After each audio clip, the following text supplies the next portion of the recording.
Welcome back, everybody, to the Pittsburgh Pirates franchise here on MLB The Show 20. As today, we will finish up the regular season here in year number 5, as we will finally find out who wins this NL Central. Will it be the Pirates or will it be the Brewers? 4 straight seasons, it's been us in Milwaukee at the top of this division, battling it out. We've won the division the past 2 years, the Brewers won it the year prior, so hopefully we can make it 3 in a row. We just concluded 2 4-game series with Milwaukee that we went over last episode.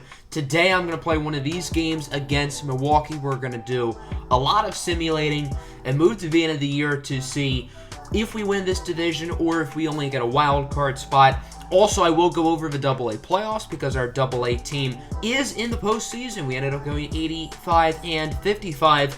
The AAA team, meanwhile, went 70-70 and finished exactly 1 game away from making the playoffs. So that's a little bit of an oof, but at least we get to see the AA team doing well. And I mean, our minor league program's really developing right now. That just shows the organization that we have. We're not just a team that's doing well in the big leagues, but our prospects are progressing. They're playing well in the minors, specifically the AA guys, but the AAA players too, as we look at the numbers from both teams. I think the minor leagues had a really good year. We have a lot of good prospects in our organization going forward. Obviously, our minors are not as stacked as they were a couple years ago, but that's because guys like Pablo Cairo and Santiago Osuna are obviously no longer minor leaguers, and now they are the stars of today's team.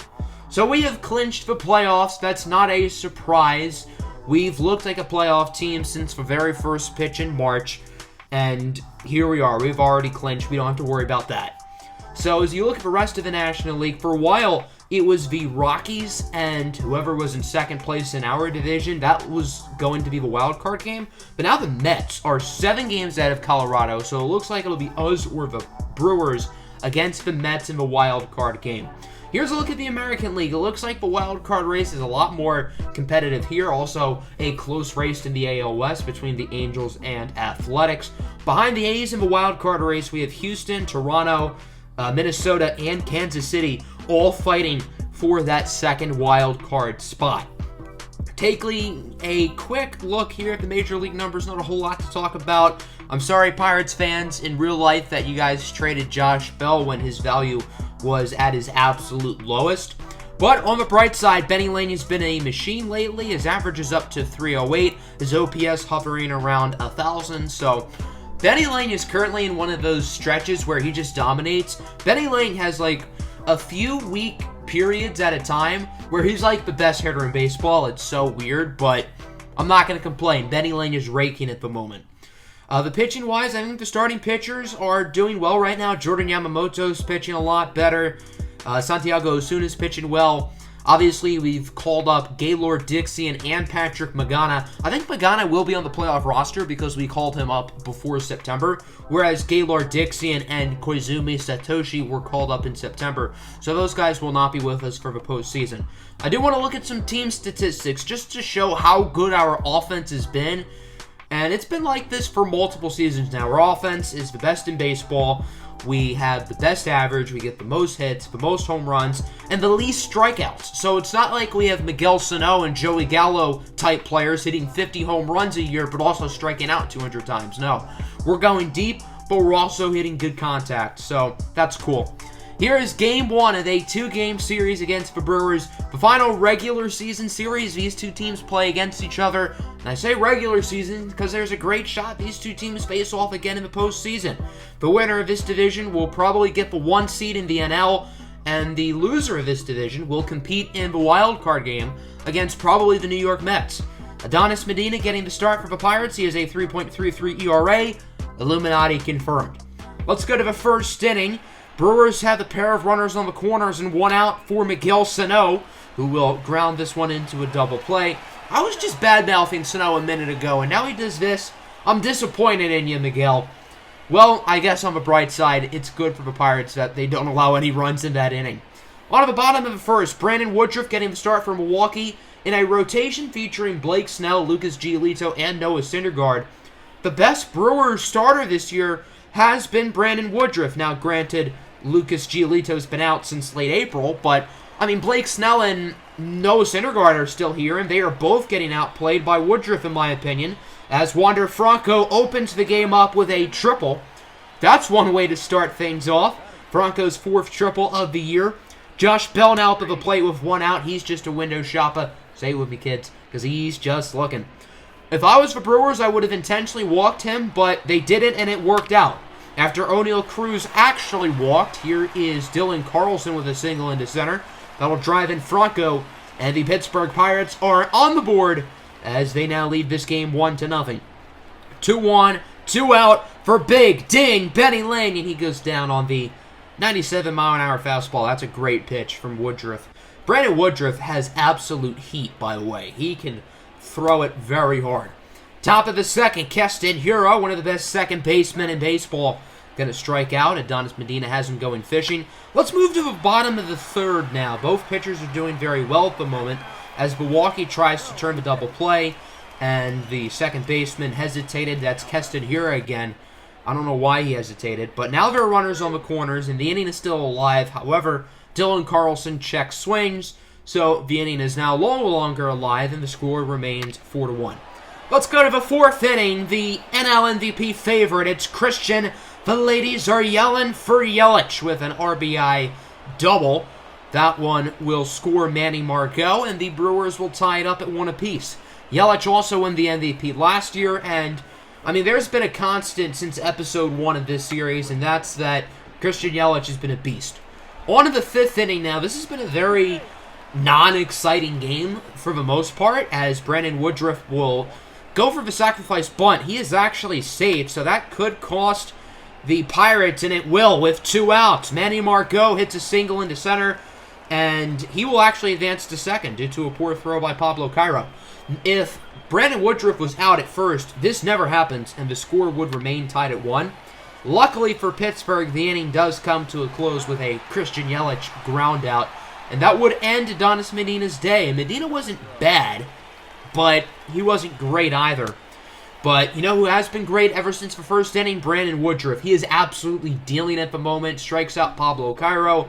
I don't know what's happened to this Pittsburgh offense, but they've just quickly evaporated. The rookie, Gaylord Dixian, will enter. Dixian made his debut last episode against the Brewers, and it looks like he's pitched in another game since. And he's having a good rookie year so far. He is not allowed to run in 4 innings. As with 2 outs, it's the Pirate killer, Omar Narvaez, off the wall and right. That'll be a double for Narvaez. He always dominates against the Pirates. I'm sure if you've been watching the series, you've been able to tell, and I've mentioned it pretty much every time the Pirates play the Brewers, because Omar Narvaez always does something good. Here is Ronald Guzman with a single into center. I'm sure Narvaez thought about going home. He stays at third, and he probably would have been out. But one time Pablo Cairo actually makes a good throw. As good of a player as Pablo Cairo is, he does kind of have a noodle arm in center. Tyrone Taylor grounds out to center, so Pittsburgh gets out of that inning pretty easily. Score will remain 2-1, as it has been a pitching duel for the most part from both sides. Bottom 6, another strikeout for Woodruff as Josh Bell goes down swinging. Woodruff with 7 today. You want to see his 8th? Well, here you go. Got Dylan Carlson fishing on the outside 2-seam fastball. That was not a good pitch to swing at. We'll just leave it at that. On to the 7th inning now. 1 away for Logan Davidson, the leadoff hitter. He's chopping gap into left center. That'll be a triple. And now the Brewers have a runner 90 feet away from home and a prime opportunity to score him in with the juice of the lineup up at the plate. Manuel Margot now gets that one past the glove of Franco. Josh Bell hesitates. I really don't know why. That'll be a triple for Milwaukee. So again, they have a runner 90 feet away from home, but this time it is 3-1. That'll bring up Christian Yelich, the best hitter in baseball, and this one goes pretty much exactly where Manuel Margot's hit just went. And again, the Brewers have a runner 90 feet away from home, and then it's now 4-1.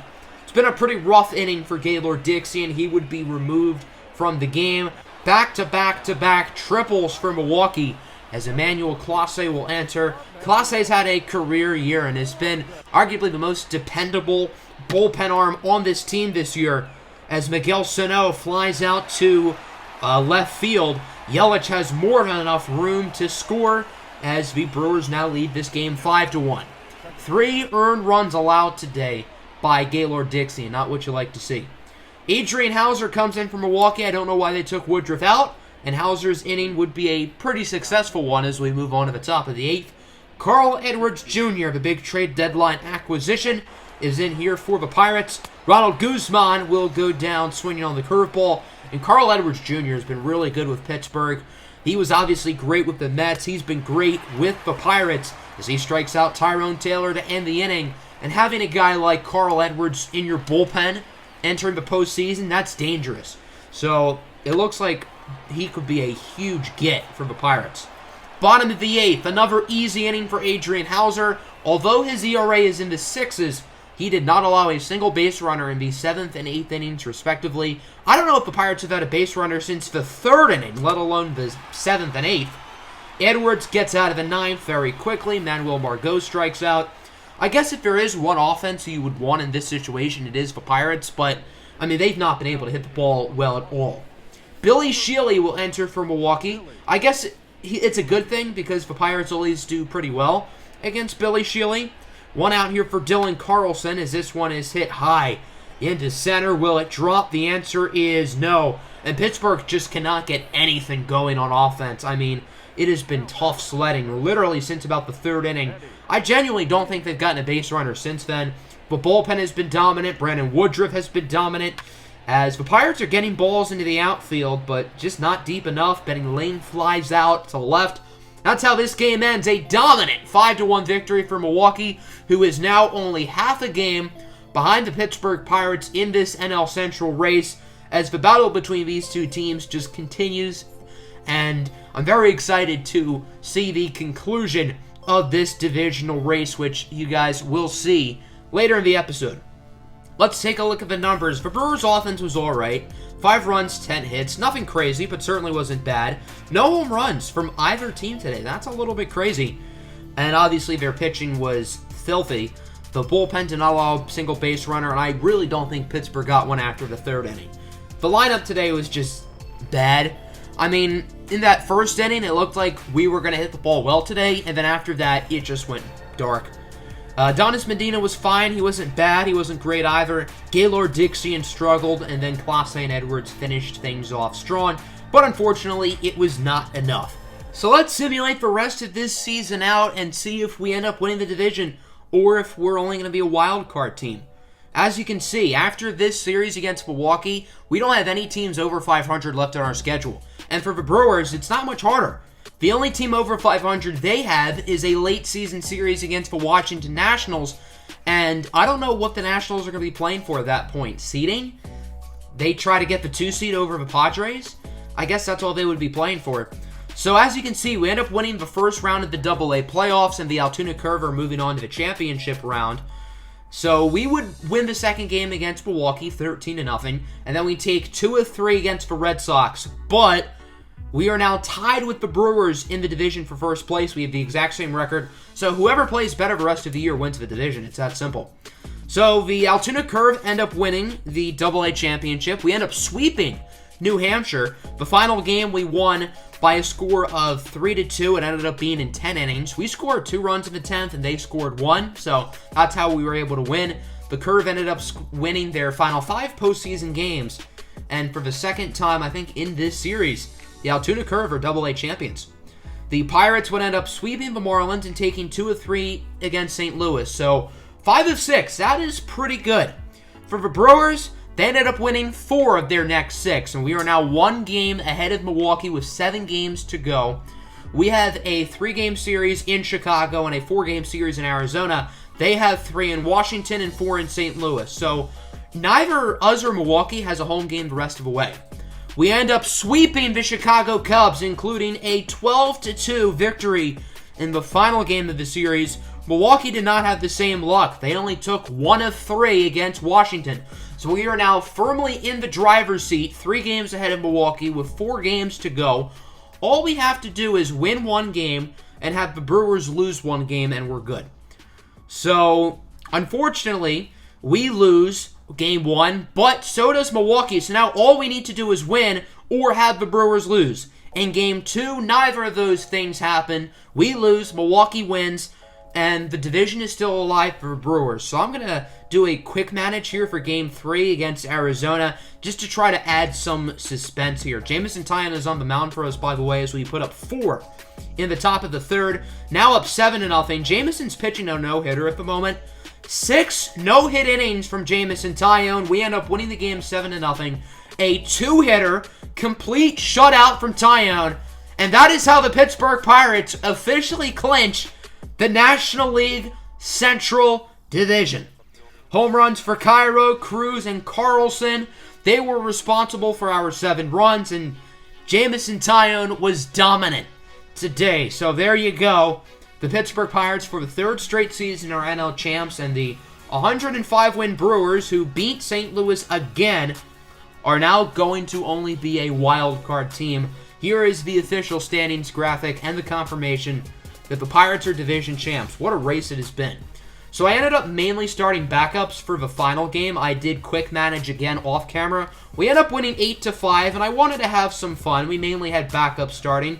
I even had Wander Franco pitch an inning, and he ended up getting the win. A shutout inning in the bottom of the 5th. So Wander Franco is now 1-0 as a pitcher. I don't know why it's not counting it. It says win, 0-0, but we know in our hearts Wander Franco is 1-0 in his career as a Major League pitcher.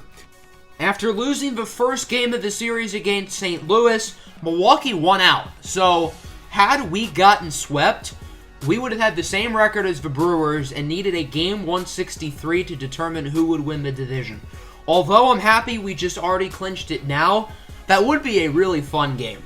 So our final record is 108-54. We officially win exactly 2/3 of our games this year. The best record in baseball. The Brewers finished 2 games behind us at 106-56.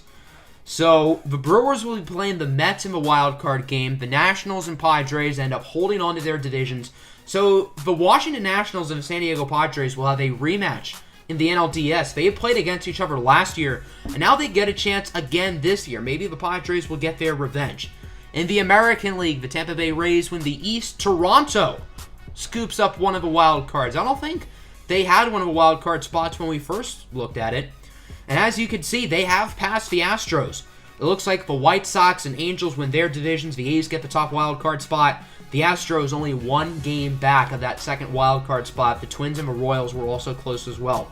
Also, as you can see, Pablo Cairo, by hitting like 340 this year, he took Christian Yelich's triple crown, so that's cool.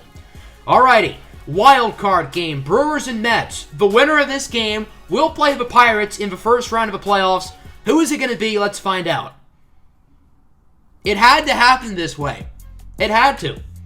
Our Pirates finally get a playoff series against the Milwaukee Brewers. I have been waiting since Season 2 for this, and we finally get it. So guys, get your popcorn because I'm very excited. It looks like the Brewers had a walk-off in the bottom of the 9th inning. Aroldis Vizcaino is actually the one who blew it for the Mets. Aroldis Vizcaino was a relief pitcher for us the first, I think, 3 seasons of the series. He was really good in years 1 and 2, and then he sucked in year 3, and then we let him go. Doesn't seem like he's done too well since we cut him loose. So, yeah. Next episode kicks off the NLDS against the Milwaukee Brewers. Man, I'm excited to finally play these guys in a playoff series. The winner will go to the NLCS against Washington or San Diego, and then we have the World Series. In the American League, the A's beat the Blue Jays, so just like our division, it's been a very tight race in the AL West between Oakland and the Angels. They face off in a playoff series while the White Sox play the Rays. So MLB postseason is here. Next episode will be games, probably 1 and 2, of the NLDS against our good buddies, the Milwaukee Brewers. Hope you guys enjoyed. Make sure to hit the like button and subscribe. I'm out. Deuces.